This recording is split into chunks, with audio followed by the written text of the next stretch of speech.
conflict, politics, military-industrial complex, technology, war.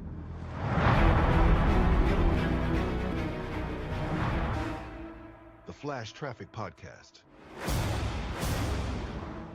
You must be very busy, huh? It's been kind of crazy. It's crazier than I thought it was going to be. Yeah. You must be doing a lot of interviews, and I saw you had a book review in the New York Times. That's awesome. I did. Thank you. Yeah. It's exciting for me and my mother, who's like proud. She's like, "Oh my God, that's amazing." Well, it's well deserved because I read your book and it's great. I was talking to my wife about it last night, and I said this is really well researched and just a great book on Russia, because you have probably read some books lately, by some journalists about Ukraine and the war, and it's just like, oh boy, they just plop this out real quick. But this is well researched.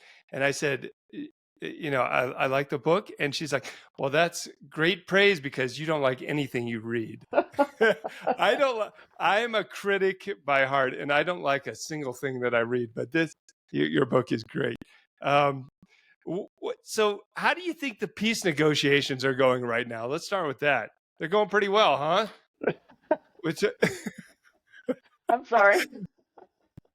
I feel like I'm on a Saturday Night Live, like cold open. Yeah. Trump had a phone call with basically everybody, and it did nothing. Yeah, listen, I mean, this is not the kind of conflict or war that's going to be solved by a long phone call between, a couple of egotistical guys. And Trump is right when he says there are a lot of egos involved, including his, and obviously Putin's and Zelensky's. Like, these are three guys who are squaring off on the global stage. They're very aware of it, and that is complicating things. In the meantime, you have in the backdrop, the European leaders, particularly Emmanuel Macron, Keir Starmer from the UK, and to some degree Ursula von der Leyen, who is, of course, the EU Commission president. All three of them are pressing very hard to insert Europe's priorities into the negotiation process. And, to some degree, they're starting to succeed. I think that's what's interesting, sort of hidden in the subtext of all the headlines about Trump and Putin, or Trump and Zelensky, or all three of them, is in the backdrop, Europe keeps escalating the pressure on Putin. As you saw, there were sanctions that were imposed just today. So a new round of sanctions from the EU, which I think will have a material effect. I think there's a reason why Putin is even engaging in this conversation, even though it seems, like a very performative engagement. The reality is Russia is on the back foot economically. And I think there are some tremors within Putin's inner circle, among Russian elites, some concerns about the dwindling reserves in the reserve of currencies, hard currency. We've gone down from, I think, about 130 million to about 31 million. My numbers may be a little bit off because, of course, they're changing every day, but there's been a precipitous drop in Russia's access to hard currency over the last year, and that's meaningful. The drop in oil demand always affects Russia. That's kind of like its historical Achilles heel, is just its overdependence on oil exports for hard currency. And then, I think the only place where Russia has a little bit of cushioning and insulation, just in terms of the effects of the sanctions on its positioning vis-a-vis the war in Ukraine, is in the realm of gold. And that's where the Wagner Group obviously has been extremely important and influential in supporting Putin's strategic goals. But overall, I think there's, the long and short of the situation as we look at the ceasefire negotiations right now is they're going nowhere. Everybody's running in place. And Trump is under the, I think, misimpression that he can just sort of walk away from what is probably the single most important strategic global conflict in the world. I think Trump is doing his best to actually thwart Europe. Uh, that was embarrassing when you had Zelensky, I think last week or maybe last weekend. You had Zelensky and Macron and Keir Starmer, and they're all sitting around the table talking to Trump, and Trump undermines exactly what their message was. And then we had the sanctions that came out today. Those were basically pre-planned sanctions. They were already on the books anyways. Do you think those sanctions are going to be even slightly effective without U.S. support? Don't you need U.S. to come in on the sanctions and say, yeah, we're part of this, and we're going to pressure India. We're going to do our best to pressure China, which Trump has obviously backtracked on, the financial pressure and the tariffs on China. But don't you think, I don't want to put words in your mouth, but what do you think about U.S. support to sanctions? So U.S. support to sanctions is important. There are still U.S. sanctions in place that have been extremely effective in terms of slowing down Russia's capacity for financing its war machine. It's complicated Russia's ability to resupply, the front lines and prepare its defense industrial base for what will be a very long conflict. So yes, I mean, U.S. sanctions are extremely important. They're much more potent when they're aligned with our European partners across the Atlantic. And on the other hand, we're now in a new strategic era, Tony. And the reality is, Europe sees this moment as a historic break in the transatlantic coalition. And I think that, over time, Europe is going to get smarter about how to more effectively, um, you know, build sanctions that really affect and change behavior. I think one mistake people make is that this idea that sanctions are a deterrent. That's not the case. Sanctions are a behavior changer. Okay, what they should do is change behavior. They always do, but it's not always for the positive, right? Sometimes there's a paradoxical effect, and we've seen that take place in Iran. We've seen that take place in China, and I think we're starting to see that in Russia. And the paradoxical effect is essentially there's a substitution for the capital flows that are not arriving because of sanctions. Sometimes that can lead to real innovation and creation, and we've seen that in China, and we've seen that in Iran. In Russia's case, what it's actually kind of done is built deeper dependencies between Russia, North Korea, Iran, and China. And those are dependencies that I think not only Europe needs to focus on, but the United States will need to focus on because, in fact, um, Russia's interests are inimically tied to China's and vice versa. And where China goes, the United States is always looking strategically. That makes the fact that that is kind of Russia's Achilles heel, kind of makes it even worse. Insult to injury that we're allowing China to support Russia in the immense way that they're actually doing it. And you forgot to mention India as well. And it just came out last couple of weeks where I can't remember the name of Russia's import export organization has deep ties with India. That came out, I think, in the New York Times last week. So it just seems much more frustrating knowing that we could cut that off completely, and that would really hurt Russia in the short term if we could influence those countries. But as you know, and as most people understand, you can't cut off trade to Kazakhstan. You can't cut off trade to the UAE. So if the UAE wants to import, 20 times more NVIDIA chips than they have in the past, it's obvious where those are going. How do you influence that?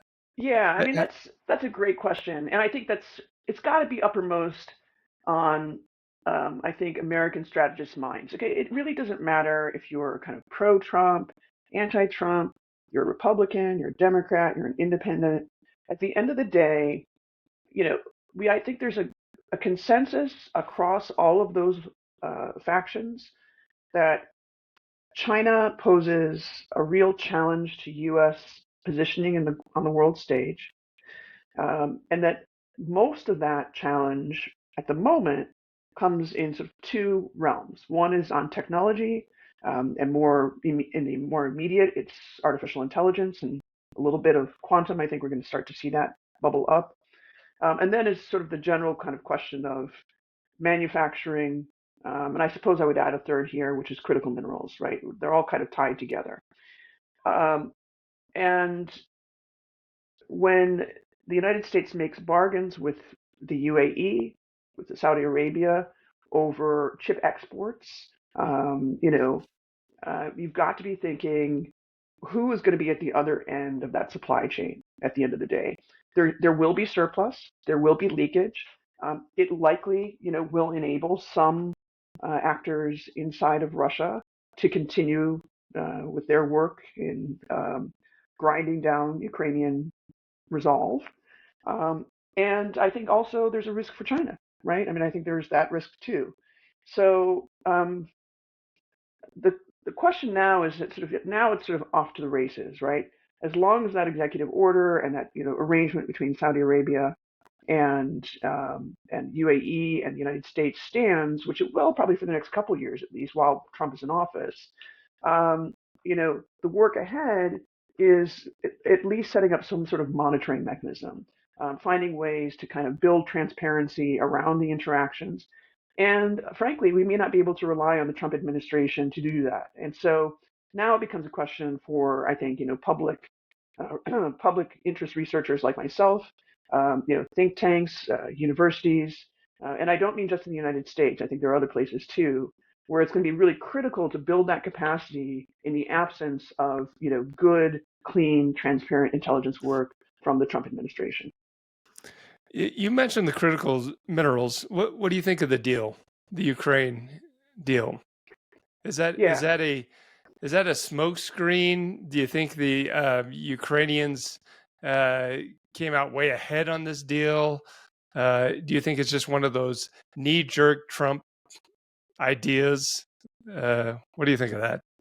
Well, the idea of sort of almost like a lend-lease, deal is a pretty old one, right? I mean, you can go as far back as even World War One, and certainly World War II, and our relationship with the United Kingdom in the pre-war, before the United States, entered, the fray in World War II.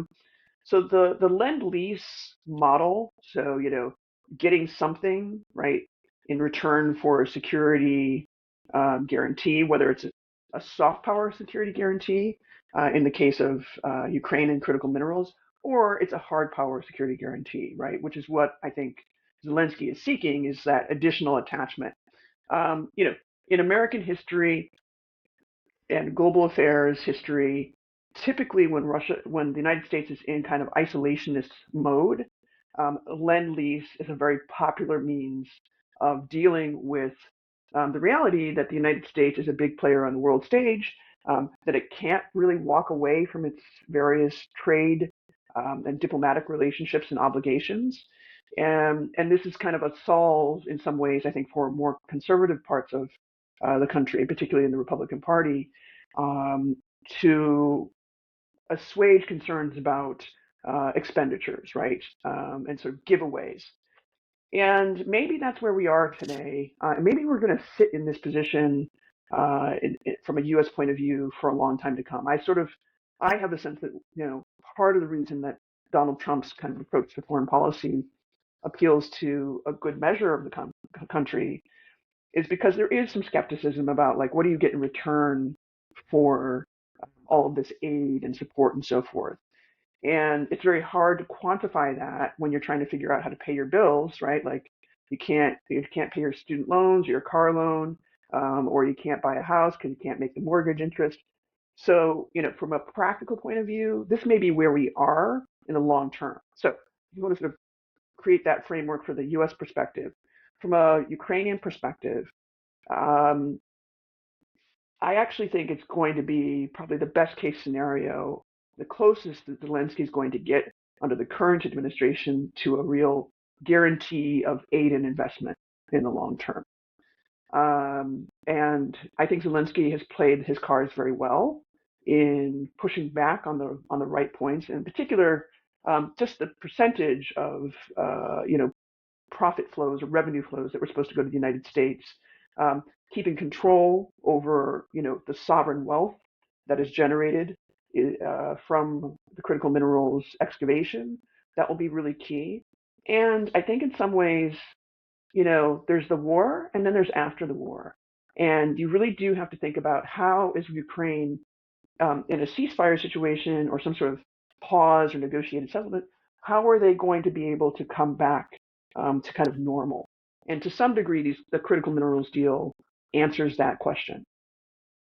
I think it is a big win for Ukraine. I think it entangles the U.S. a little bit inside of Ukraine, and I think that's good for Ukrainian security. Along those lines, there was an article in that negotiation referencing the U.S. taking control of nuclear power plants, which I think there are 6 or 7 active in Ukraine. And I think Ukraine might have messed up by not just giving that over to the U.S. because of the entanglement idea. So the more the U.S. is in Ukraine, the more they're vested, they're responsible for things in Ukraine. I think it's a good deal for Ukraine, trying to build that ad hoc security arrangement, maybe, in different ways, policy by other means. But yeah, I think you're right. Ukraine came out ahead, and Zelensky was pretty savvy on pushing back. And I think that was the first instance I can remember of since Trump has been president of anyone pushing back on Trump policy anywhere, domestically in the U.S. or foreign policy wise. And I have brought this up to some of my more internationally savvy friends. Why do you think Europe is still pandering to Trump to this degree? When do you think, what is it going to take for Europe to break free completely? Do you think they're waiting for to build up their military, to build up more of an economic stability minus the U.S.? Not that they're completely dependent on the U.S., but what do you think it's going to take? When is Europe going to be to that point where they're like, okay, we can break free? We'll still be in NATO, but we have developed our nuclear deterrence to a level. Or what do you think is the finish line for Europe? Yeah, I mean, it's hard to put sort of a timeline on it. I think because there are kind of multiple factors at play here. I'm going to name just a few of them. One concern for members of NATO, in Europe, is getting agreement on the immediate term response to Russian sabotage operations, just as one example. Okay, where we've seen in the last, I'd say, 2 years, a real uptick in arson cases, incendiary devices being planted on cargo planes, cables cut in the North Sea, in the Baltic, a lot of surveillance and reconnaissance that is clearly meant to both deliver kind of a psychological sort of chilling effect as well as probing the vulnerabilities that Europe has. So, these types of hybrid threats, are ones that I think Europe has broadly acknowledged as very important to confront. But there's not, so far, there's only kind of a modicum, a very small hint of consensus on what's the strategy for that, right?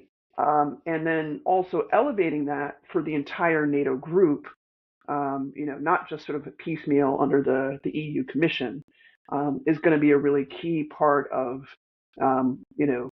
Europe developing the capacity to be a little bit more autonomous from the United States.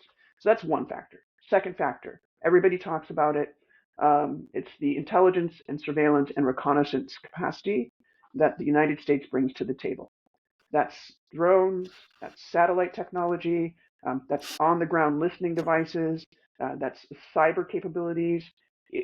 there is a huge amount of sophistication that the United States brings to the table, not just in terms of technology, right? It's not just like drones are thrown at this problem. It's literally the coordination of all of these different technologies, plus the knowledge, right, that it takes to coordinate that and then pull youthful intelligence out of the air, basically, across dozens and dozens of countries, really around the world. Nobody within the NATO bloc has anything even remotely approaching what the United States has when it comes to what we call ISR capabilities, so intelligence, surveillance, and reconnaissance capabilities. And most NATO partners, especially the UK, especially France, especially Poland and Germany, I think I would count them as the four most affected and effective members of the European bloc. They understand that absent that capability, their path to strategic autonomy is blocked. Okay, so that's going to be another factor. And the last factor that I'll just mention is the defense industrial base. And here, Europe, and to some degree, frankly, the United States has really struggled with the fact that over, at least the last 50 years or so, okay, since the end of the Cold War, the so-called peace dividend, which is not having sort of a conventional war to fight, right, like a la World War II, means that you can scale down your militaries, and to some degree, it has really reorganized the defense industrial base of most NATO countries to the point where it's a bit ossified. And so that last piece is another factor that Europe is going to have to deal with. That is the one place I see a lot of positive change and very rapid change, particularly in Germany, Sweden, Poland, France, and the UK. All of those countries, and I would actually also count Finland as well, are really pushing hard to reorient their defense industrial base for greater strategic autonomy from the United States. I would agree with the ISR, and I've seen that firsthand when I worked space issues, and we worked with our international partners. Their space capabilities in general were weak, but their intelligence apparatus was almost non-existent when it came to space intelligence. So I've seen that. The defense industrial base in Europe is so so fragmented, and each country wants to, the European Union, but France wants to build their fighters. Germany wants to build their mobile artillery piece, and they want everybody to use theirs. So there's still a lot of infighting, and I don't know if that will ever be fixed to the point where they can agree on getting on the same page in terms of producing something. So, producing the same thing across the European Union, agree that we're all going to use the Caesar artillery piece, or we're all going to fly, whatever jet, and they're all going to buy it. And that's why I think the U.S. still has a good shot at selling a lot of, for example, F-35s in Europe. You're like, why wouldn't they just buy indigenously produced things in Europe? Well, it's because France wants to build French things, and Germany wants to build German things, and so they're not. The European Union is a very loose term, especially when it comes to the industrial base. You talked about strategy and the strategy against this gray warfare that's going on. And it's not a new thing. Russia's been assassinating people in Germany and the UK for 10 years. It's not a thing that just popped up because of the Ukraine conflict. Where has strategy gone? Does anybody have a strategy anymore for anything? We had kind of a strategy for the Cold War. So we had a containment strategy, or whatever doctrine that you want to use, but we had a pretty good strategy. I would say we almost had a good strategy for post-Cold War, the 1990s, where we were trying to facilitate the development of these post-Soviet Iron Curtain countries. So we had a strategy there, kind of, and we have had up until maybe October 7th, I would say we even had a Middle East strategy that was pretty solid, not great, like obviously not great, but we had a strategy, right? And now it seems like in the last 3 years, there's not a strategy for any of this. So where's strategy gone, I guess is my question. Yeah, I mean, gosh, well, that's a big question, Tony. But as you were talking, I was reflecting on a lot of the conversations I've been having, over the last several months since Trump took office, and that transition period between Trump and Biden, I would say, from roughly like November to January. With folks here in DC who really spend a lot of time thinking about grand strategy, what does it mean? And you're very, I'm sure, savvy. You're well aware of the sort of restraint camp and sort of people who are very, aligned with a slightly more isolationist kind of tack. There's kind of a gray line there between this idea that the United States shouldn't be intervening or should kind of hold back its engagement, et cetera, certainly on the military front. But as you were talking, I was sort of thinking about the containment strategy and its history in the Cold War. And, what the long telegram, was recommending, right, was that we contain the spread of the ideologies that, the Soviet Union is promoting, okay? And it named a lot of different problems within the Soviet ambit. That it named a lot of the structural issues and flaws that the United States and its partners could play on in order to contain the promotion of that ideology. Many people have diagnosed Russia's problem today and the problem with strategy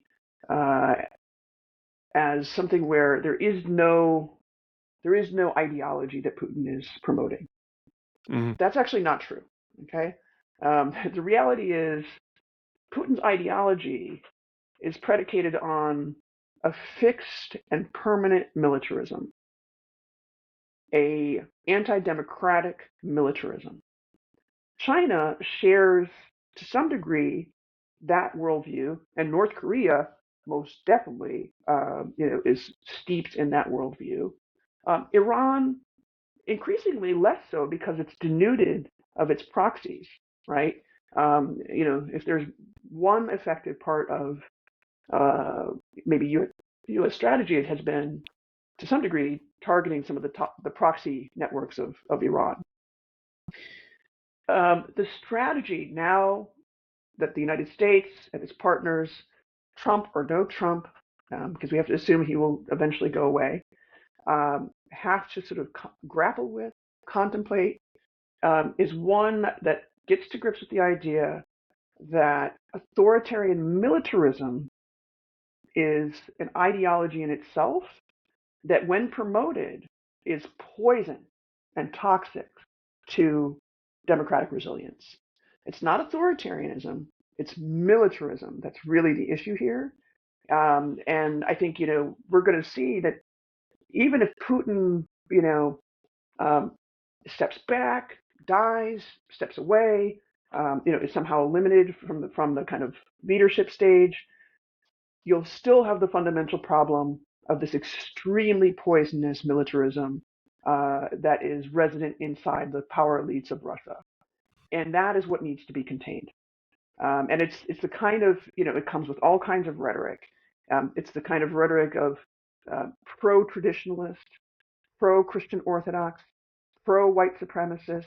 And this appeals, it wakes up a lot of old ghosts in Europe when you start talking in that way. That's why AfD in Germany has so many linkages, in Russia. It's why Marine Le Pen's National Rally Party also has those connections. And frankly, Nigel Farage, he hasn't really gone there yet, but, if he thinks that it will do, his National Front Party, it will do a lot for a united Britain platform, then I think we can see that too. So the containment here has got to be predicated on this idea that what you don't want is to deal with extremely militarist states that don't distribute power amongst their middle class, that that lock people out of economic empowerment. That has to be our North Star for a strategy. And it's actually containment, though, when we talk about Russia, because Russia has militarism, but they also have an imperialistic bent. That's right. So we're actually physically trying to contain Russia from invading their neighbors, expanding across their borders. Whereas North Korea, they're pretty contained. We don't really believe strongly that North Korea is going to invade the South. They're contained by China. When it comes to Iran, they're fairly already contained, except for their proxies. And China is contained, maybe not across the Straits of Taiwan per se, but they are contained militarily, minus expanding to Africa and expanding to other places where their inroads are not, it's not a military inroad, it's a financial, economic inroad, the Silk Road. It's not a blatant military, although that does feed back into China's military soft power. So it is a little, would you say it's a little different for Russia, though? Because we're actually, yes, we want to contain the ideology, but we're actually trying to physically contain these guys as well.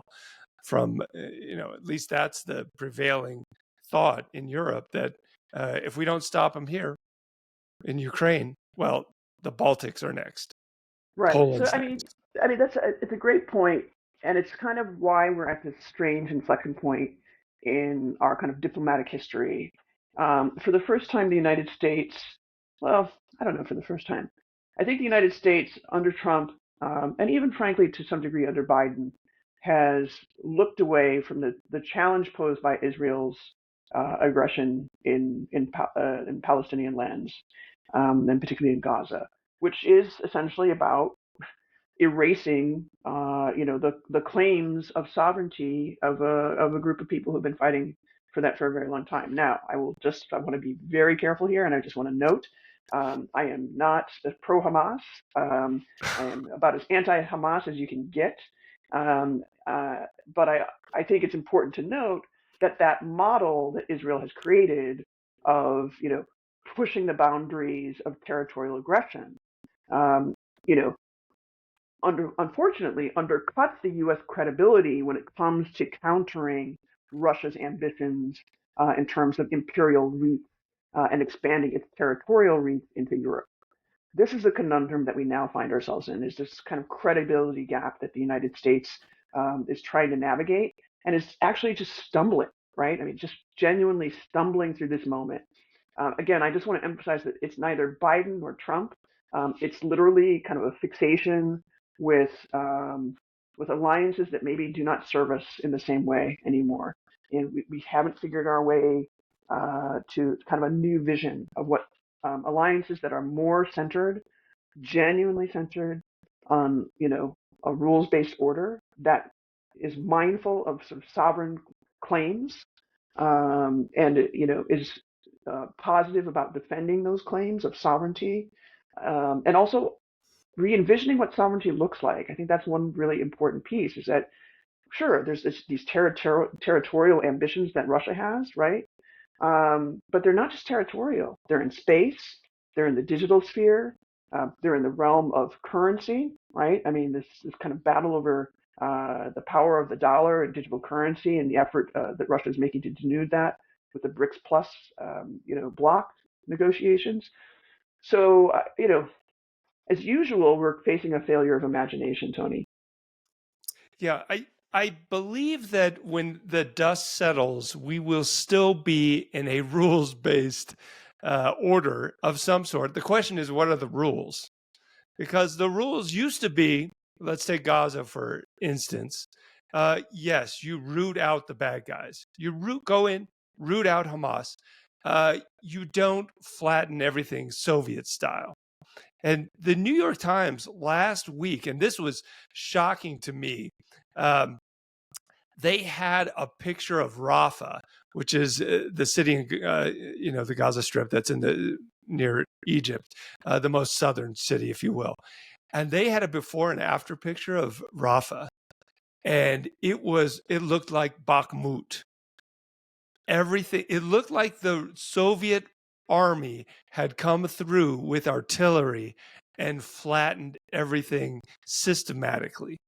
It was shocking. Unless you follow, there's so many conflicts now. Unless you follow it closely, you might have missed it. I missed that, and it was shocking. Except the only difference was the Israelis did it with fighter jets instead of rolling artillery in there. But still, I can put it in the show notes. I will find that article. The listeners can go and look at the difference before October 7th, after right now, Rafah. So the question, I guess, is what are the rules going to be? We're going to have a rules-based order.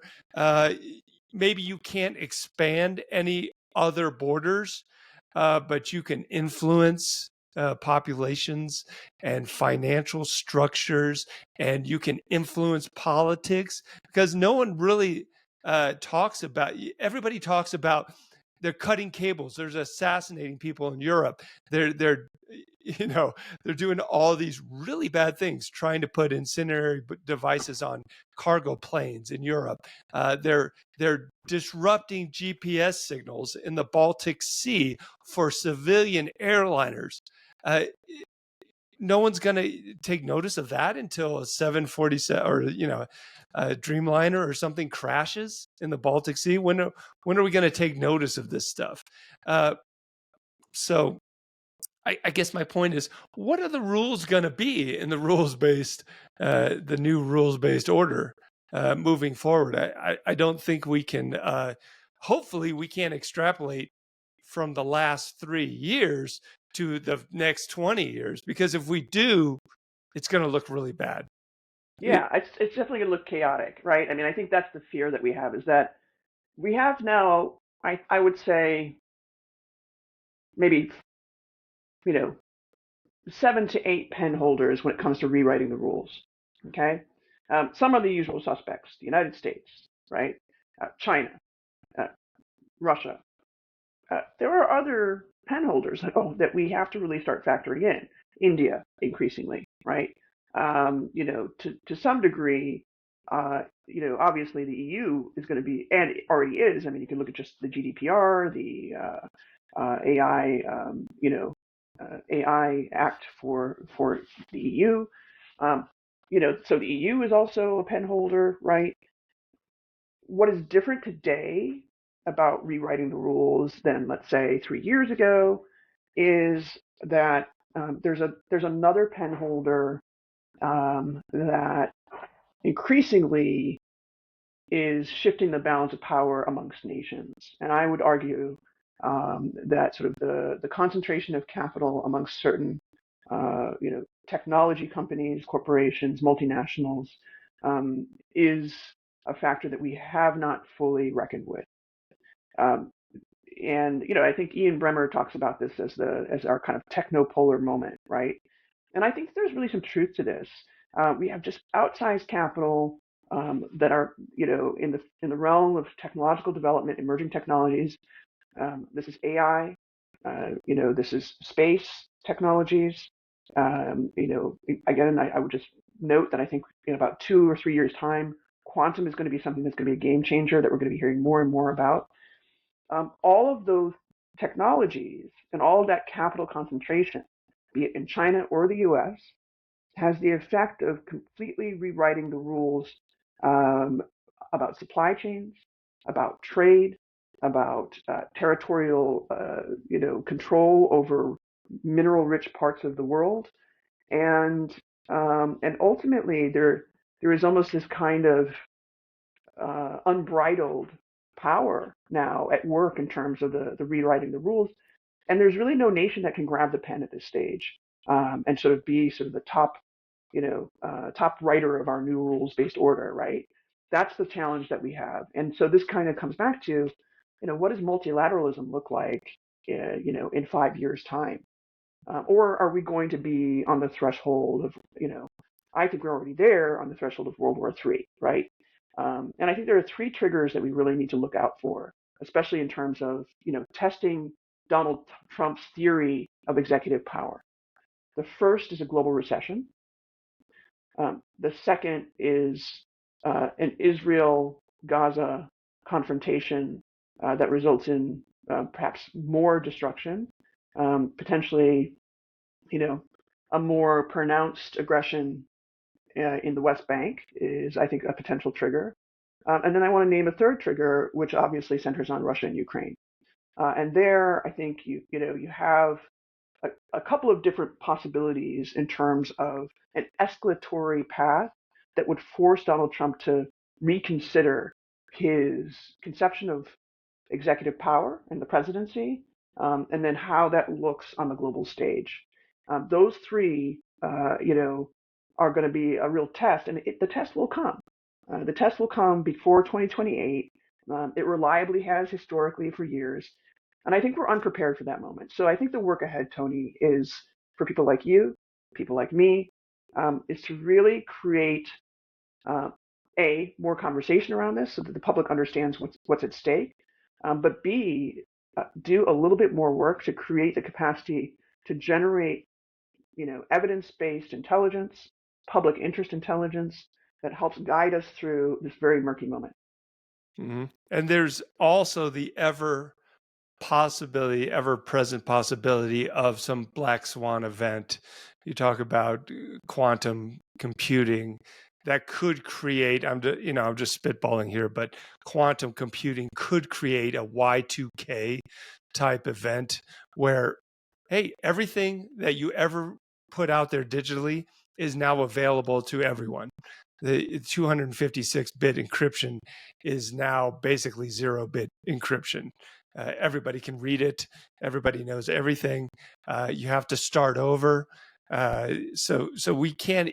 It's hard to even fathom and put into the equation a black swan event, whether it be natural event or a man-made event.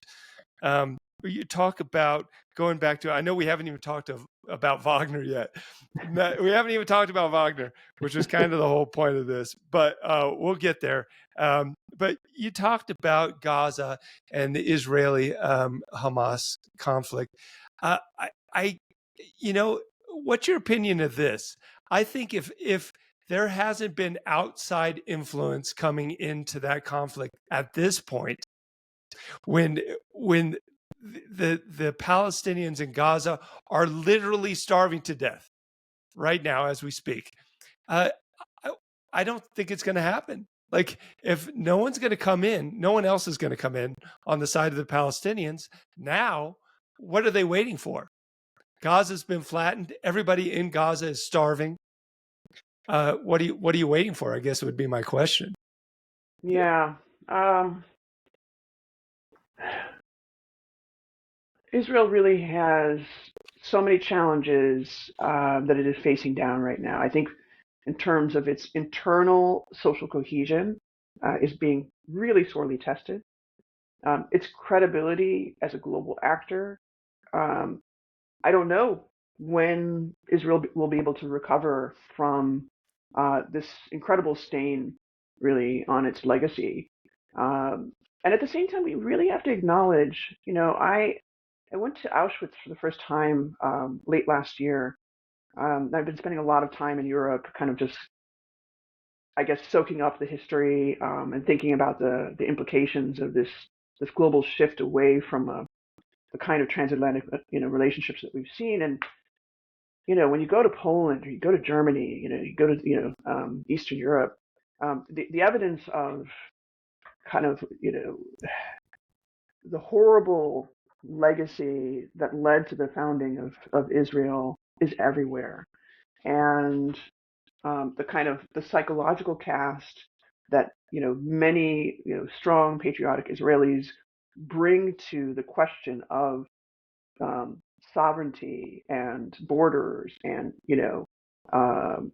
the nature of territorial claims is super complicated by that history, and we have to be respectful of it, right? We just have to, because there's no way to argue with 6 million Jews being eliminated in the Holocaust. You can't. At the same time, we also have to elevate countries like South Africa, when they use the rules-based order, they use the system, they go not to the battlefield or some sort of proxy warfare situation, they go to the International Court of Justice and they raise these questions in an open forum, for all the world to really consider. That's really what's going on, right? In this, this case that South Africa has brought against Israel, claiming that Israel is fomenting genocide in Gaza. Mm-hmm. We have got to look at these moments as exemplars, okay, of what is the realm of the possible for de-escalating that conflict. It creates pressure, and if we don't think that international justice is a deterrent, totally mistaken. Okay, Putin didn't go to Turkey, not because he didn't want to, sit down with Zelensky. Maybe that's true, Mm-hmm. but Turkey is a NATO country, and there's an arrest warrant for him. Mm-hmm. I don't know if he could safely travel to a place like Turkey. He certainly didn't travel to South Africa. I thought Turkey didn't recognize the ICC arrest warrant, and that's why they picked Turkey. That's what I thought. Well, I don't know if that's true. You can not recognize it, but then you can come under pressure, right? I mean, you can say anything you want, right? And you don't have to be a member of the Rome Statute, like all kinds of things. But the reality is, you're still a NATO country that, frankly, amongst all of the NATO partners, along with like Hungary and Slovakia, not the most favored status within the alliance, right? And so to open your doors to Putin still has its own political blowback effects within both the Turkish population on the domestic front, but also within the alliance, and you have to be mindful of that. I think Putin was also genuinely scared of the possibility of assassination. I think that that's becoming more real for him. Anytime he travels outside of Russia, he's got to have that uppermost on his mind. And I think he's shown that by the way he travels, right? Like he takes this crazy, super specialized train to North Korea that is armored, and like who knows what else it has on it. So, realistically, Putin is in a situation where he may not actually even be able to negotiate directly until somebody decides to go to meet him in Russia. And that's not going to be Donald Trump. Even though he may, I think, be tempted to kind of posture in that direction, Trump, ultimately, the political blowback of Donald Trump traveling to Moscow to negotiate with Vladimir Putin would be devastating, not just for Trump, but for the position of the Republican Party for years to come. Mm-hmm. You think they're that sensitive to, after everything that's happened in the last 4 or 5 months surrounding Putin, the Qataris, the list goes on. Do you think that the Republicans at this point and their base are that sensitive to basically anything, anything at all, but is that sensitive to actually going to Moscow? Or yeah, I mean, do the Republicans have any shame? Is your question, right? I mean, I guess. Yeah, that's pretty much what I'm saying. Is if all these things that have happened in the last 4 or 5 months, if that has not affected anyone, I can't imagine. If it was Ronald Reagan, I would say, of course, yeah, that would be terrible. But if it's Trump, I mean, they could go. Putin and Trump could go to Atlantic City, and and do it there. I mean, they could party all weekend, and they could be doing cocaine in a hot tub. And then they could shoot somebody on Fifth Avenue together. Yeah, right? Yeah, sure. Nobody would care. Yeah, exactly. So I me personally, I think Trump would go to Moscow or St. Petersburg, and he would sit down with Putin, but not until he feels that something's actually going to happen, because nothing has happened. So where Trump will go will be Riyadh, okay? If he's going to have a negotiation and a face-to-face with Putin, it will not be in Moscow. I mean, I do believe that there are, even though we may doubt, I think, the strategic acumen of the current Trump national security team, and there's lots of reasons why you would doubt that, right? We've seen Signalgate. I mean, we've seen all kinds of crazy shenanigans. I will say that Marco Rubio, again, I'll caveat with, like, yes, I know he is less than perfect, but I do think that he is somebody who might step in the way, in the line of fire of the suggestion that Donald Trump go to Moscow. And I think there's lots of reasons why you wouldn't do that, just from an egotistical point of view, which is like, you're going on his territory, and that's kind of weaken your negotiating position. Where they could come together is in Saudi Arabia. I think there's been a lot of intentionality around building that Saudi Arabian bridge, and there's a reason for it. The United States, Saudi Arabia, and Russia are the three largest oil producers in the world. Okay? Mm-hmm. And the constituencies of each of the leaders of those countries have really doubled down on their bet on fossil fuels. And that is one piece of this kind of authoritarian, militaristic ideology that we kind of ignore at our peril, right? Because doubling down on fossil fuels certainly prevents us from moving forward with an energy transition, which we desperately need. It's there for lots of different reasons we need it. It's not just that, the world is heating up. That's true. But there are other reasons that we need it too. It's because our energy demand on the current infrastructure will be, elevated by our transition to more uses of AI, more uses of quantum, et cetera. So realistically, whether you believe climate change is real or not, wherever you stand on that issue, realistically, the energy bargain for global industrial transformation is changing now. But these three countries, Saudi Arabia, Russia, the United States, are fixed on fossil fuels like it's crack. And they don't know how to cope with any other alternatives. And the bargain that they're trying to strike is one that keeps oil prices at a level that sustains these old industries that are ultimately going to be outmoded if they're not careful. That's interesting that you note that the energy requirements for artificial intelligence, which are pretty intense, as I understand, will basically, what you're saying is, if we're not careful, they're going to affect geopolitics eventually. They already are. If that was the case, then maybe artificial intelligence servers and Silicon Valley will all have to move to places like Hawaii, where they have geothermal energy, or which is also, you've probably heard this theory, mini nuclear reactors everywhere.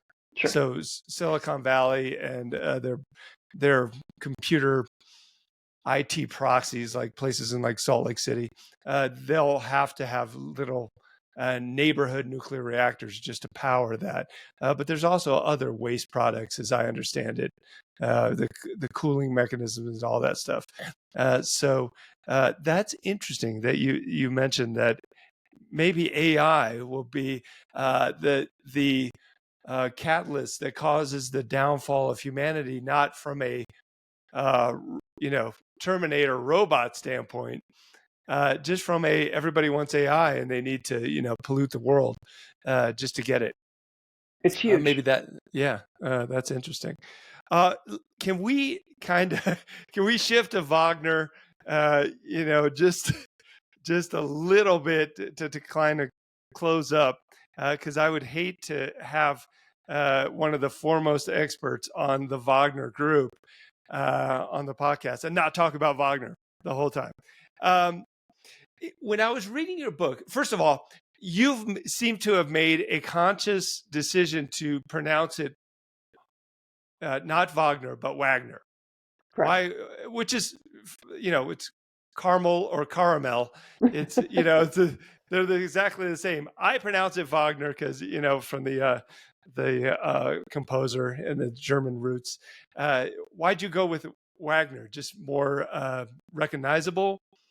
There's no W in Russian. Okay. I mean, it's pretty simple. Okay. It's literally Okay, it's like a transliteration issue. So the way the Russians pronounce it is not It's Wagner. It's Wagner, but okay. But when we're translating out of Russian into English, the letter that we would use then would be W. Gotcha. Just like Houthis they don't pronounce it Houthis in Yemen. It's something like a word it's a sound we don't have that's a harder T, like that is Houthis. correct. But that's not even correct. That's correct. So sometimes I say Houthis, sometimes I say Houthis, but normally I say Houthis because that's the accepted way. When I was reading your book, and I'm fairly familiar with Wagner, following it throughout since 2014. It dawned on me how ubiquitous Wagner was for the Russian Empire. It seemed to be like this quick reaction force for gray warfare. Is that a fair characterization of Wagner? Yeah. Up until Syria, up until maybe Ukraine, when they came back to Ukraine and started fighting in Soledar and Bakhmut in the Donbass. Russia just used Wagner to carry on gray warfare wherever they need it, whether it be in Mali or Belarus. You mentioned Belarus in the book. I was like, I never just realized how ubiquitous Wagner was. Yeah. So what's ubiquitous is the concept, right? And this long military tradition of the idea of maskirovka, right? Which is, I guess the shorthand is deception, right? But it's a little bit more sort of deception plus, right? The real concept is, hiding the real and showing the false. That's the concept of maskirovka. It's like camouflage, but a little bit different, a little bit more subtle in its art form. And we've long categorized the Wagner Group as a private military security contractor a la Blackwater, right? That's been always in people's minds. The mental model is that's like an Eric Prince thing, right? It's like a Blackwater, but Russian. It's really just not the case. The reality is Russian military doctrine has always threaded this idea of maskirovka, deception, psychological operations, inducing unforced errors in rivals. Okay, that has been part of Russian military doctrine since the time of the Bolsheviks. It has, evolved and matured over time. But what we know as the Wagner Group today is very much a reflection of that military doctrine and that tradition. Traditionally, in the Russian military, there are, a couple of different arms of the military that are responsible for executing and implementing on that doctrine, right? One is the GRU military wing, right? Which, we all know as this kind of like band of, diabolical, strategists and assassins, right? And saboteurs. They're obviously bigger than kind that. of They're misfit assassins as of late. If you, that's right. Not very good at it apparently. At least the ones that we know about. Maybe there's ones that we don't know about that are really good. But there's some intentionality to choosing low-level, criminals and locals to, set fire to a warehouse or, plant bombs on a railway. Because when they get caught, it sends a signal that they're there. And that's a really important part of the psychological factor, right? It's this idea that Russia is everywhere. But is it really? Or is it just that it's very good at figuring out how to entice people, to to transform the idea of violence into something that is directed at a rival state. And that is the essence of the Wagner Group. What Yevgeny Prigozhin achieved was, with Putin's help and with his go-ahead and support, was the ability to harness the egos of a lot of disaffected, mostly middle-aged Russian men who, came from deeply economically depressed parts of the country, that, were struggling oftentimes in their own lives with alcoholism, criminal behavior, indiscipline within the military, and they were vulnerable. Many of them had businesses that went bankrupt. That's kind of like a typical path. And Prigozhin, because he came from the criminal underworld, had a lot of sympathy for these guys. And that sympathy is something that is totally absent from Putin's Russia, official Russia. And that is I think in some ways, that's the power of the Wagner Group and its capacity to mobilize, tens of thousands of guys to, jump into wars in Ukraine and Syria, Libya, Central African Republic. And it created this kind of cohesiveness. It's as much a social movement as it is a paramilitary, as it is an organized crime cartel. It is all three of those things. And it continues today to be an important piece of Russia's strategy, particularly with the continuing operations in Africa, which are essentially financing the war in Ukraine. But as I mentioned, and as you mentioned, increasingly its influence over some of these sabotage networks that are operating in Europe is also more pronounced. In your book, one of the interesting things that I found in the chapter about the Conoco incident in Syria with the Wagner getting basically destroyed by American air power, that after that happened, and you said there was upwards of 600 fighters killed, so a mix of Syrian army and Wagner. Maybe we don't know exactly, but maybe 600 people were killed in that incident, that one-day incident. After that happened, Wagner's popularity in Russia skyrocketed.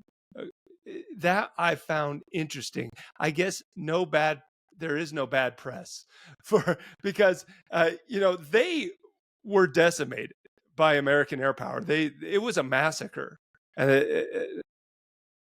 There were reports that the Russians didn't have enough trucks to carry away all the dead bodies, and that was one of their complaints.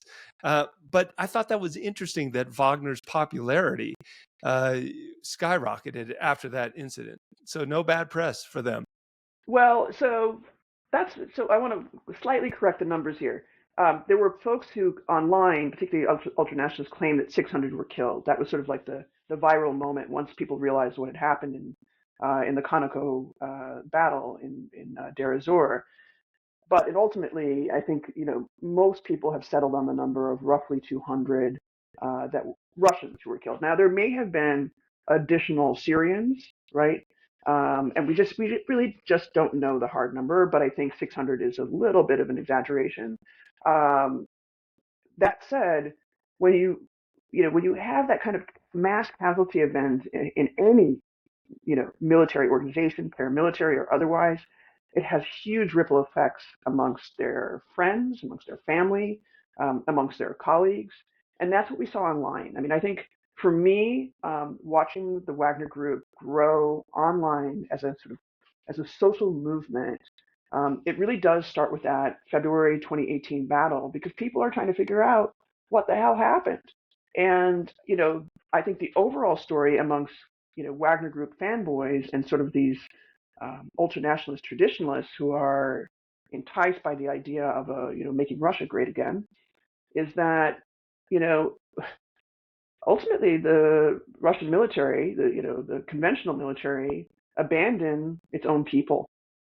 And this is a story that I think a lot of Russians are grappling with in their history, which is we go out there and we're the kind of people who don't mind sacrifice, right? That's kind of like the line.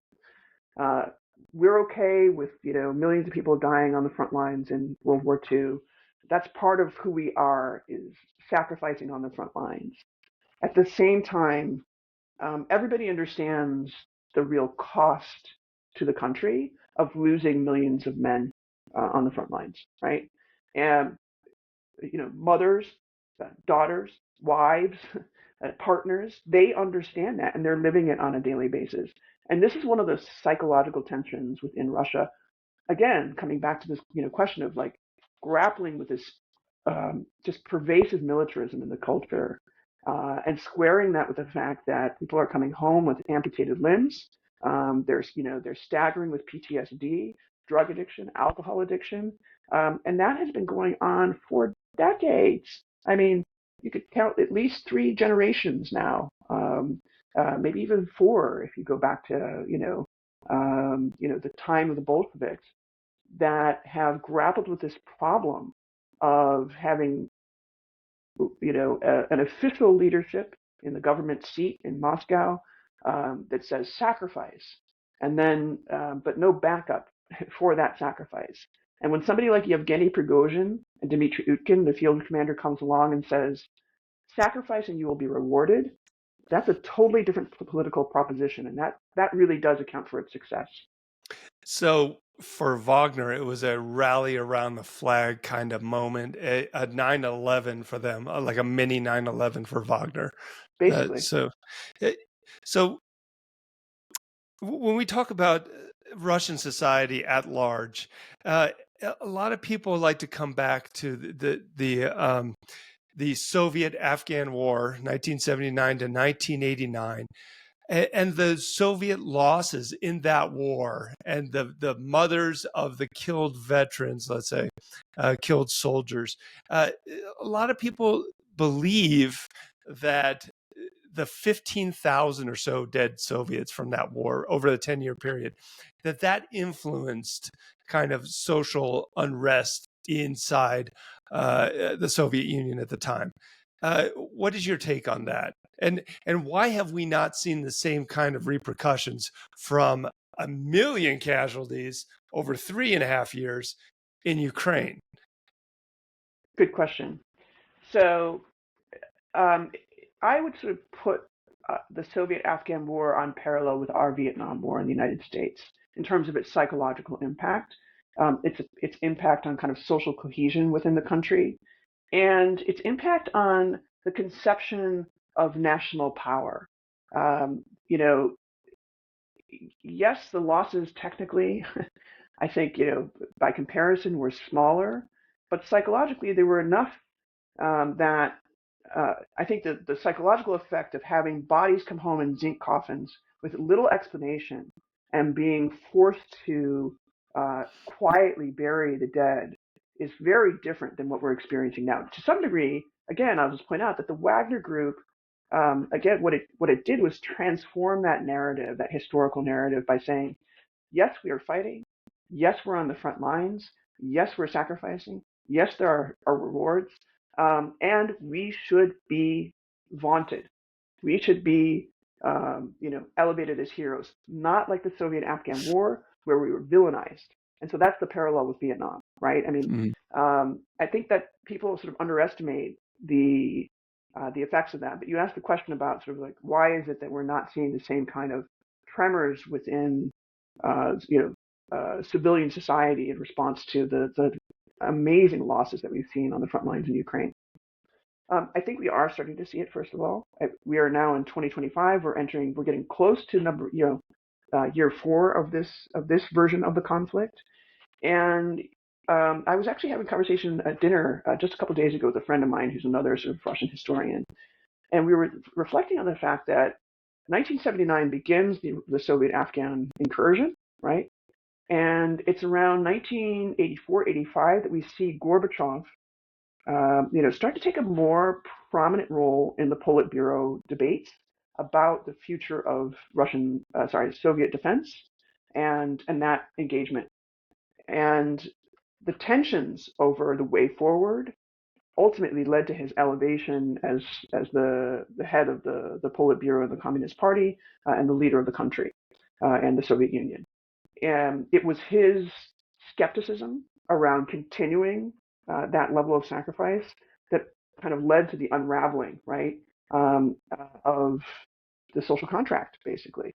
And that happened, so it's 79, 80, 81, 82, 83, 84, 85.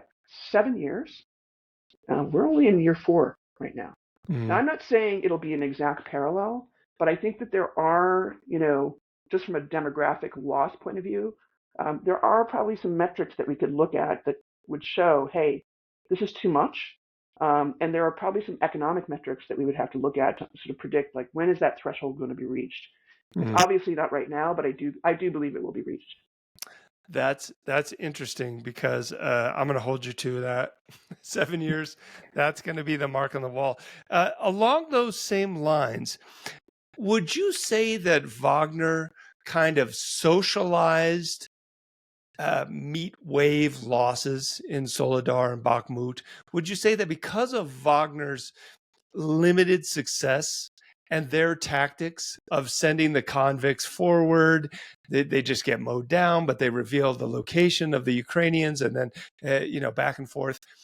Would you characterize Wagner as socializing meat wave tactics that we see now, even though they are tactically, operationally, and definitely strategically detrimental to Russia?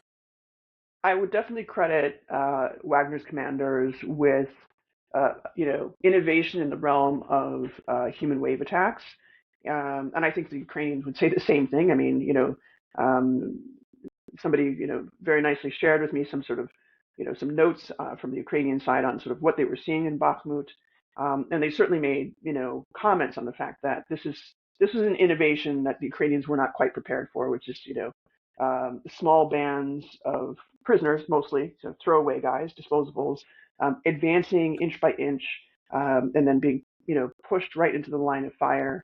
And then those sort of more experienced officers running forward to kind of hold the position, right? I think that is an innovation that persists on the Ukrainian front lines. There are some other innovations that are really important to note, especially sort of the agility of drone warfare. Wagner was very innovative in that way, very innovative with its intelligence resourcing, but obviously failed. Okay, right? Like, I mean, the reality of Bakhmut, there's no other way to paint it other than Wagner was not able to really achieve its ultimate goal. It was later that the 7th Guard, the 7th, 6th VDV division managed to take hold of Bakhmut. It wasn't Wagner that did it, and there was a reason why.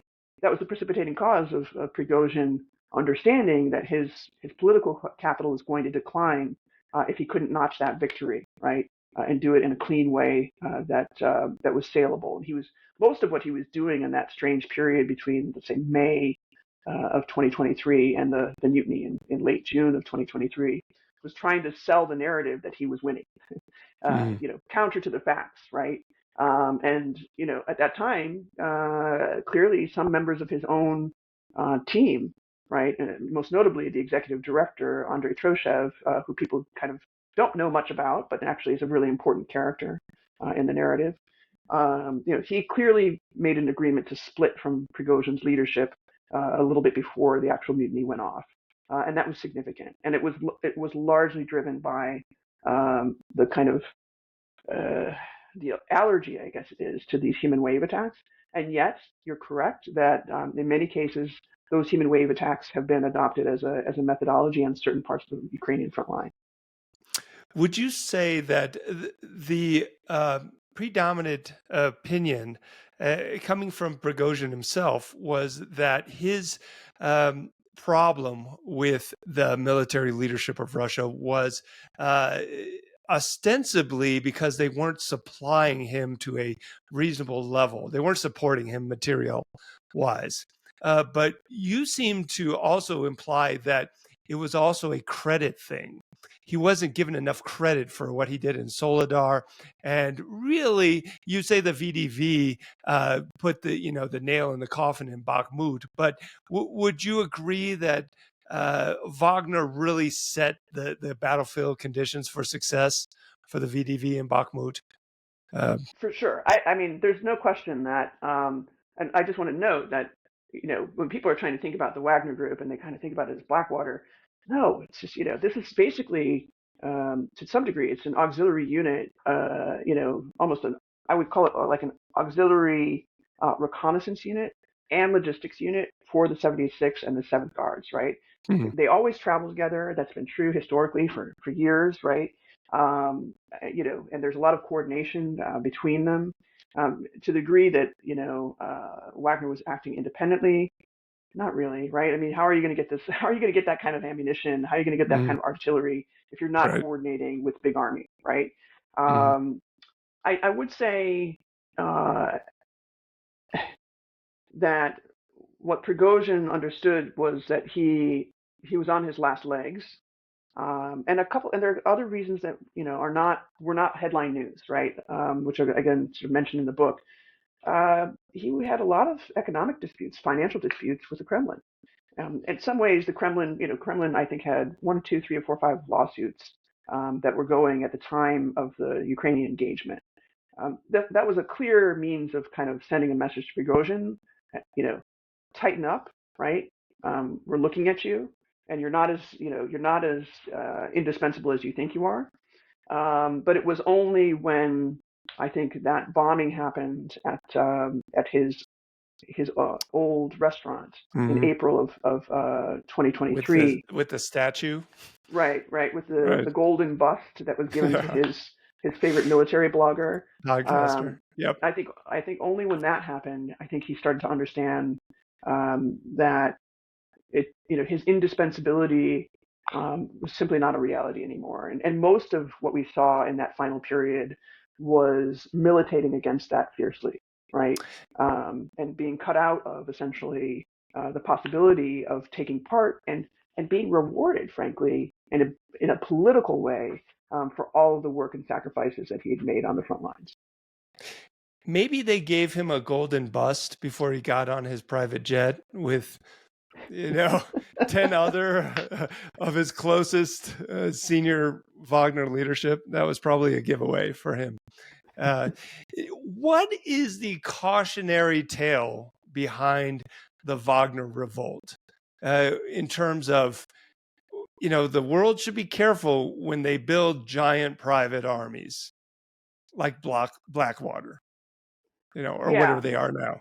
Well, first of all, I want to just dispute the idea that this is a private army. Okay, it was a private army in name, but in practice, this was Rostech's army.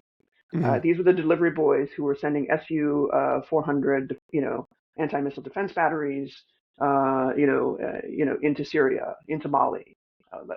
We have to be very clear about exactly what their remit was, and it was mostly train and equip missions with foreign clients who would generate revenue, okay, in the form of defense exchange for the Russian state. All right, and when they weren't doing that, they were servicing and supporting the oil and gas and mineral extraction industry of the Russian state. So let's just be 100% clear about what we mean by private. Mm-hmm. Because Vladimir Putin's conception of private is very different than the rest of the world's. And Having said that, just to note that technically private military companies are illegal in Russia. technically, mercenary activity is illegal in Russia. Um, but also technically, under a series of executive orders and legislative decrees, um, Russian state enterprises like Rostech, like Rosneft, like Gazprom, these sort of big state-run enterprises, are under the law allowed to hire and contract their own private Security. security. Okay, Right. but it's not private because it belongs to the state. Okay. So the lesson is, I want to just give you your takeaway before we Yeah. probably wrap it up. Is um, the takeaway for thinking about Russian power is that I think what you should understand from the sort of the Wagner Group's trajectory, the mutiny, and then Prigozhin's very dramatic death by airplane in August of 2023, is that nothing is private in Putin's Russia, and that the state is always first, and the elites that control the state is always first. And now that has a lot of advantages for other countries that have a completely different model of organizing their governance. And I would sort of name the United States for the moment as one of those countries, right? For the moment, right now, there is a separation between the civilian power and military power. Maybe that will change, but as long as that obtains in the United States and in other NATO countries, we have to understand that the way to oppose Russia's overreach is to get to grips with that militarism and that structure. That should be the number one takeaway, is to really focus on the structural pillars that are holding up Putin's regime and the Kremlin and find ways to knock them down. Great. Candace, your book. I want to show your book. It's called Putin's Sledgehammer. It just came out. I got an advanced copy, but it just came out a couple of days ago. Every now and then, a book comes out that is both the seminal and the final work of something. I can't imagine, unless something comes out in the future where, Yevgeny Prigozhin and Vladimir Vladimirovich were having some kind of gay love affair. There's probably no reason for anyone else to write a book about Wagner, because this is it. I love the book. It was great. It's great having you on. Thanks for your time. I know you're very busy because you got a lot of stuff going on with a lot of interviews and podcasts and live performances and whatever else you do. So thanks, Candace. This is great. Yeah, thank you, Tony. This is a wonderful conversation. I really enjoy it, and I hope we can talk again. Yes, we will. Okay, bye-bye. Bye.